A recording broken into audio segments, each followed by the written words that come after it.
Hello guys. So இந்த video நம்ம வந்து ஆர்ஆர்சிஎஸ்கே ஹைலி ஸ்பெகுலேட்டட் இல்லைனா ஆல்மோஸ்ட் கன்ஃபார்மான ட்ரேடை பற்றி தான் பேச போகிறோம்.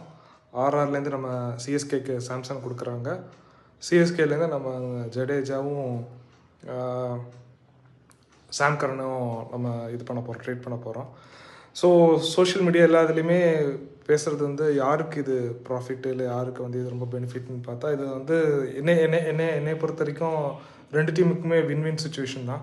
ஸோ பட் லாங் டேர்மில் சிஎஸ்கேக்கு பெனிஃபிட் கன்சிடரிங் சாம்சங்ஸ் ஏஜ். ஏன்னா ரவீந்திர ஜடேஜா ஆல்ரெடி 36 ஆல்மோஸ்ட் 37 ஆகிட்டார். ஸோ இந்த மெகா சைக்கிளுக்கு அப்புறம் அவர் வந்து எப்படி இருப்பாருன்னு தெரியாது. பட் அவர் வந்து அப்சல்யூட் என்ன சொல்கிறது, ஃபிட்டர் தேன் எவர்னு சொல்லலாம். ஸோ ஈவன் கோலியெல்லாம் கம்பேர் பண்ணும்போது கூட இவர் பயங்கர ஃபிட்டாக இருக்கார். ஸோ நோ டவுட் கண்டிப்பாக அவர் இன்னொரு சைக்கிள் விளையாடுவார். பட் என்ன சொல்கிறது, கேரண்டீட் கிடையாது. ஏன்னா அவர் வந்து இப்போது டெஸ்ட் மேட்ச் ஃபார்மேட் மட்டும் தான் விளாட்றாரு. பட் அது ஒரு கன்சர்னாக சொல்ல முடியாது. தோனியே வந்து இப்போது எல்லோரும் சொல்கிறாங்க ஒரு ஃபார்மேட் தான் விளாட்றாரு. தோனியே 2019 அப்புறம் இன்டர்நேஷ்னல் கிரிக்கெட்டே விளாட்ல. இல்லை லைக் 6-7 இயர்ஸ் ஆயிடுச்சு. இன்னும் அவர் விளையாடி தான் இருக்கார் ஐபிஎல்லில். பட் அந்த ஃபார்ம் இல்லைனா கூட ரவீந்திர ஜடேஜா மாதிரி ஒரு பிளேயர் வந்து ஃபீல்டிங்கில் கன் ஃபீல்டர், அதே மாதிரி ஸ்பின்னர். அவர் வந்து நான் பேட்டரை நான் கன்சிடர் பண்ண மாட்டேன், ஸ்பின்னர். ஒரு யூஸ்ஃபுல் ரன்ஸ் அடிக்கிற ஒரு பேட்டர், அவ்வளோதான். இப்போ இருக்கிற T20 ஃபார்மேட்டுக்கு சொல்கிறேன். டெஸ்ட் ஃபார்மேட்டில் சான்ஸே கிடையாது. ஆல்மோஸ்ட் இங்கிலாந்து சீரீஸில் மேன் ஆஃப் த சீரீஸ் வாங்குற அளவுக்கு ஒரு பர்ஃபார்மன்ஸ் கொடுத்தாரு in terms of batting and bowling. But T20 ஃபார்மேட்டில் அவர் வந்து ஹேண்டி ரன்ஸ் அடிப்பார். அதே மாதிரி gun bowler, like 4 overs 25-30 runs கொடுக்கறது. எய்தர் விக்கெட் எடுக்கலாம்னாலும் சரி, விக்கெட் எடுத்தாலும் சரி. ஸோ அது வந்து ஆர்ஆருக்கு வந்து பெரிய ப்ளஸ்ஸு. ஸோ சாம் கரன் வந்து போனஸ் தான் அவங்களுக்கு.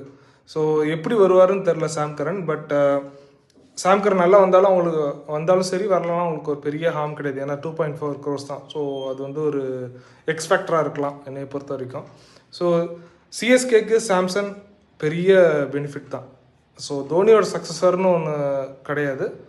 அப்புறம் ஒரு டாப் ஆர்டர் பிளேயர் வேணும், விக்கெட் கீப்பர் வேணும். ஸோ உர்வில் பட்டேல் இருக்கார். பட் லாங் டேர்மில் ஒரு batter wicket keeper. So Urvil பட்டேலும் சாம்சங் இருக்கிறதுனால நல்ல இதுதான். பட் உர்வில் பட்டேல் இன்னும் 100% நம்ம இன்னும் டெஸ்ட் பண்ணலை. ஒரு சீசனில் ஒரு 4-5 மேட்ச் தான் விளையாடி இருக்காரு. ஸோ அதனால் அவர் இன்னும் வெயிட் பண்ணி தான் பார்க்கணும். பட் சாம்சங் வந்து ப்ரூவன் கமாடிட்டி. ஸோ ஆப்வியஸாக டாப் 3 விளையாடுற பிளேயர், கேப்டன் மெட்டீரியல். நம்ம கேகேஆருக்கு சொன்ன மாதிரி தான், captain check, opener check, wicket keeper check. So அதே மாதிரி ஏஜ் இருக்குது. கண்டிப்பாக அடுத்த 2 மெகா சைக்கிள் ஆடலாம். ஸோ இந்த சைக்கிளும் அடுத்த சைக்கிளும் கண்டிப்பாக ஆடலாம். ஸோ அதனால் அது வந்து சிஎஸ்கேக்கு ஒரு பெரிய பெனிஃபிட் தான். ஸோ ஓவராலாக பார்த்தோன்னா ரெண்டு டீமுக்குமே இது ஒரு நல்ல பெனிஃபிட் தான். பட் இந்த டீல் நடக்கணும்னு கொஞ்சம் கூட எதிர்பார்க்கல. சிஎஸ்கே ஜட்டு கொடுப்பாங்கன்னு எதிர்பார்க்கல. பட்